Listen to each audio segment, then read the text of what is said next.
ഏതൊക്കെ പ്രമാണികളാണ് പള്ളിക്കാട്ടിലുറങ്ങണത്, എന്തൊക്കെ കിനാവുകളാണ് 6 അടി മണ്ണിലൊടുങ്ങിയത്. മീസാൻ കല്ലുകൾ പറയും കഥകൾ നാം അറിയുന്നുണ്ടോ? മൈലാഞ്ചിച്ചെടി ഖബറിനു മേലെ കണ്ണീർ വാക്കുകയോ? കഥയറിയാതോടും നമ്മെ മാടി വിളിക്കുകയോ?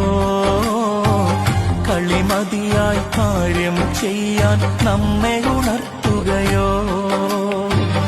അല്ലാഹനെ മറക്കല്ലേ, ദുനിയാവ് കൊതിക്കല്ലേ, സുഖജീവിത ലോകം എന്നും ശാശ്വതമെന്ന് കരുതല്ലേ.